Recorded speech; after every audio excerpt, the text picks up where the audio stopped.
بسم اللہ الرحمن الرحیم نحمده ونصلي على رسوله الكريم اما بعد فاعوذ بالله من الشیطان الرجیم بسم اللہ الرحمن الرحیم السلام علیکم ورحمۃ اللہ وبرکاتہ۔ میں ہوں آپ کا ٹیچر بشیر خان۔ عزیز طلبہ، امید ہے آپ خیریت سے ہوں گے۔ اورینٹل پبلک اسکول کی طرف سے آپ سب کو آن لائن کلاسز میں خوش آمدید کہتے ہیں۔ آج ہم باب دوم قرآن مجید، باب دوم میں سبق نمبر 1 قرآن مجید کے حقوق انشاءاللہ پڑھیں گے۔ آج ہمارا لیکچر نمبر 7 ہے۔ پیارے بچوں، یہ سبق کمرہ جماعت میں ہونے والے کچھ معاملات پر مبنی ہے۔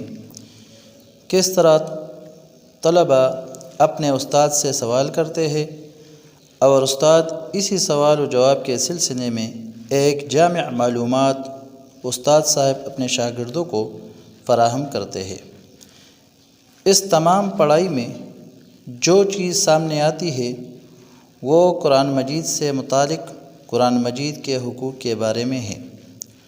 تو قرآن مجید کے حقوق کو سمجھیں گے اور جو مین چیزیں ہیں سبق میں اس کو انشاءاللہ سمجھیں گے، اور اس سبق کے علاوہ سبق کے سوالات و جوابات، سرگرمی وغیرہ وہ بھی انشاءاللہ سمجھیں گے۔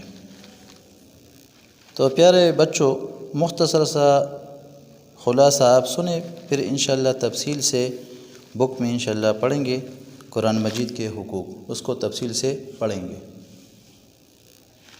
تو شروع کرتے ہیں اپنے سبق قرآن مجید کے حقوق۔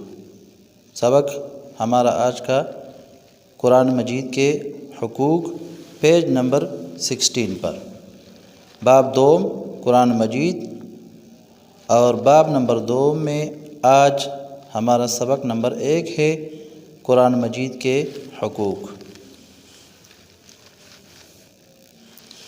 سب سے پہلے یہ بات ذہن میں رکھنا چاہیے بیٹا کہ آج مسلمان پریشان ہیں، رسوا ہو رہا ہے۔ تو بچوں، اس کی مین وجہ کیا ہے؟ تو پیارے بچوں، اس کی مین وجہ قرآن مجید کی تعلیمات سے دوری ہے، اور قرآن مجید سے یہ دوری ہی آج مسلمان کو ذلیل و خوار کر رہی ہے، رسوا کر رہی ہے، ذلیل کر رہا ہے۔ قرآن مجید وہ نایاب کتاب ہے کہ اللہ تعالیٰ نے اس قرآن کو عرب میں نازل فرمایا، تو کائنات کی بگڑی ہوئی قوم عرب کو اس قرآن پاک کی برکت سے اللہ تبارک و تعالیٰ نے اس پوری دنیا پر امام اور قائد بنا کر رکھ دیا۔ ایک قرآن پاک کا اعجاز۔ اور قرآن پاک ایسی کتاب ہے کہ اس کتاب نے عرب کے معاشرے کو جڑ سے بدل دیا۔ جہاں وہ ظالم، جابر، خون ریز، خون خوار تھے، وہ محبت کرنے والے بن گئے، بھائی چارہ قائم کرنے والے بن گئے۔ قرآن مجید کی ایک اور حیثیت، قرآن مجید نے صحابہ کرام کی زندگیوں کو بدل کر ڈالا، اور ہم نے اس کی تعلیمات کو بالکل فراموش کر دیا۔ ہم اس کو پڑھتے ہیں لیکن اس پر غور و فکر نہیں کرتے، اور نہ ہی اس سے ہدایت اور رہنمائی لیتے ہیں۔ تو پیارے بچوں، سب سے مین چیز قرآن مجید کو وہ سمجھنا ہے، اس پر عمل کرنا ہے۔ تو اس قرآن مجید کو سمجھنے سے اور اس قرآن مجید پر عمل کرنے سے اللہ تعالی ہم کو دنیا اور آخرت دونوں میں کامیابی عطا کرے۔ تو درج ذیل حقوق ہے قرآن مجید کے، وہ انشاءاللہ بک میں پڑھیں گے، اور وہ تقریباً بک والوں نے ذکر کیے ہیں۔ قرآن مجید کو اللہ کا کلام ماننا، یعنی یہ قرآن مجید اللہ تعالیٰ کا کلام ہے۔ قرآن مجید کی تلاوت کو معمول بنائے، یہ ہم پر قرآن مجید کے حقوق ہے۔ اور تیسری حق قرآن مجید کی یہ ہے کہ قرآن مجید کو ہم سمجھے۔ چوتھی حق قرآن مجید کے یہ ہے کہ قرآن مجید پر عمل کرے، اور پانچویں حق قرآن مجید کے کہ ہم اس کی اشاعت کرے، تبلیغ کرے، یعنی دوسروں تک پہنچائے۔ تو پیارے بچوں، یہ تو مختصر سا خلاصہ تھا۔ اب بک کی طرف دیکھیں اور بک میں انشاءاللہ ڈیٹیل سے پڑھیں گے۔ اسلم صاحب کمرہ جماعت میں داخل ہوئے تو ساتویں جماعت کے طلبہ آپس میں کسی موضوع پر گفتگو کر رہے تھے۔ اسلم صاحب نے بچوں کو السلام علیکم کہا، طلبہ نے جواب میں وعلیکم السلام کہا۔ اسلم صاحب نے بچوں سے پوچھا کہ وہ کس موضوع پر گفتگو کر رہے تھے۔ اسامہ: جناب، ہم مسلمانوں کے موجودہ حالات کے بارے میں بات کر رہے تھے۔ اس وقت دنیا میں مسلمان بہت بڑی تعداد میں ہیں، لیکن سب زیادہ مظلوم قوم بھی یہی ہے لیکن سب سے زیادہ مظلوم قوم بھی یہی ہے۔ جب ہم اخبار پڑھتے ہیں یا خبریں سنتے ہیں تو زیادہ تر خبریں مسلمانوں پر ظلم و ستم کے بارے میں ہوتی ہے۔ تو زیادہ تر خبریں کس چیز کے بارے میں ہوتی ہے بچوں؟ مسلمانوں پر ظلم و ستم کے بارے میں ہوتی ہے۔ جناب، ہم جاننا چاہتے ہیں کہ اس صورتحال کا سبب کیا ہے؟ اسلم صاحب: بہت خوب بچوں، اگر سب بچے اسی طرح سوچنا شروع کر دیں تو قوم کی حالت بدل جائے اور ہم دنیا میں ایک باعزت مقام حاصل کرنے میں کامیاب ہو جائے۔ عزیز طلبہ، مسلمانوں کی ذلت و رسوائی کا بڑا سبب قرآن سے دوری ہے۔ تو ذلت اور رسوائی کا بڑا سبب کیا ہے پیارے بچوں؟ قرآن مجید سے دوری ہے۔ اگرچہ ہمارے ہاں ہر گھر میں قرآن موجود ہے، ہم اس کی تلاوت بھی کرتے ہیں، اس کا احترام بھی کرتے ہیں، مگر اس کا جو حق ہے ہم اسے ادا کرنے کے لیے تیار نہیں ہے۔ حالانکہ یہی وہ بات ہے جس سے عرب کے رہنے والوں کو دنیا کا امام اور قائد بنا دیا تھا۔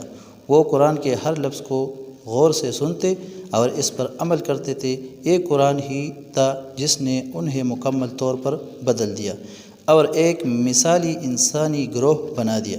اس طرح قرآن کو اپنی زندگی میں شامل کر لینے سے بھیڑ بکریاں چرانے والے اور صحرا میں رہنے والے انسانیت کے رہنما بن گئے۔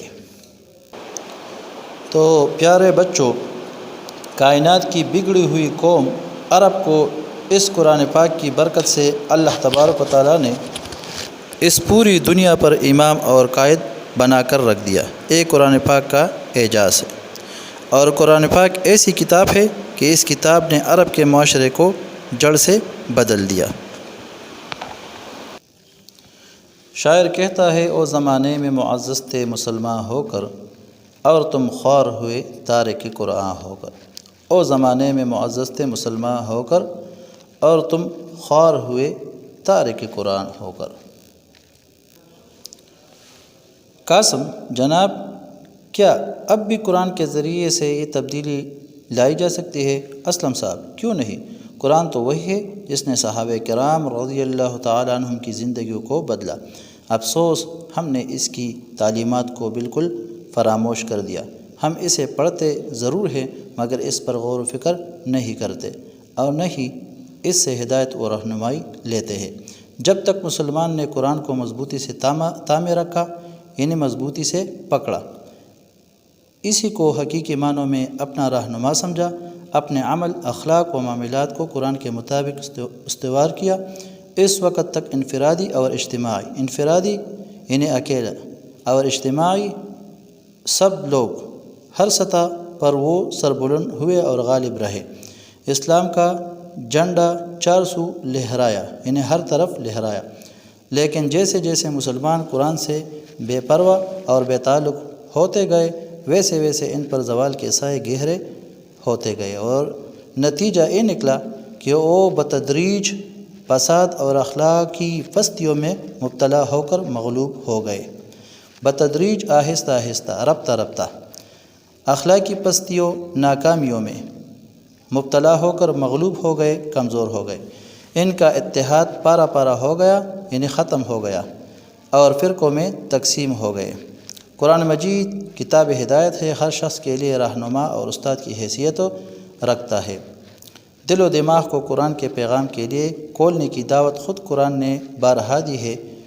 قرآن مجید نے انسان کو بار بار ان الفاظ میں جھنجھوڑا کہ تم سنتے کیوں نہیں، تم دیکھتے کیوں نہیں، تم سوچتے کیوں نہیں، تم عقل سے کام کیوں نہیں لیتے، تم غور و فکر کیوں نہیں کرتے۔ جھنجھوڑا، بیدار کیا، آگاہ کیا۔ قرآن کی یہ دعوت ہر اس انسان کے لیے ہے جو سننے، دیکھنے اور سوچنے کی صلاحیت رکھتا ہے۔ تو پیارے بچوں، آپ کو یہ بات اچھی طرح سمجھ لینی چاہیے کہ قرآن ایک روشنی ہے۔ جیسے سورج طلوع ہوتا ہے تو اس کی روشنی میں سب دیکھ سکتے ہیں۔ جب سورج طلوع ہوتا ہے تو سورج کی روشنی میں سب لوگ وہ روشنی میں دیکھ سکتے ہیں اور ہر چیز اس کو نظر آتی ہے۔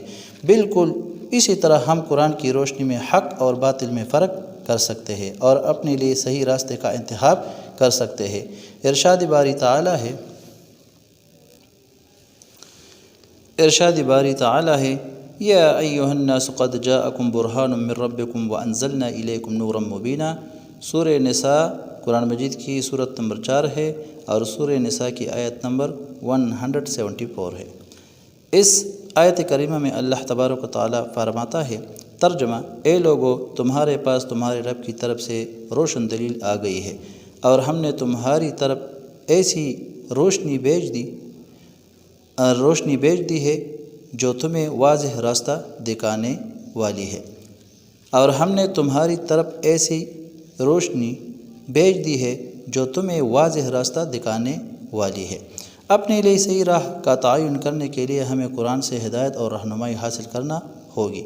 ہمارا اصل کام یہ ہے کہ پوری دیانتداری کے ساتھ پہلے یہ سمجھے کہ قرآن مجید کے ہم پر کیا حقوق ہے، پھر ان کی بہترین طریقے سے ادائیگی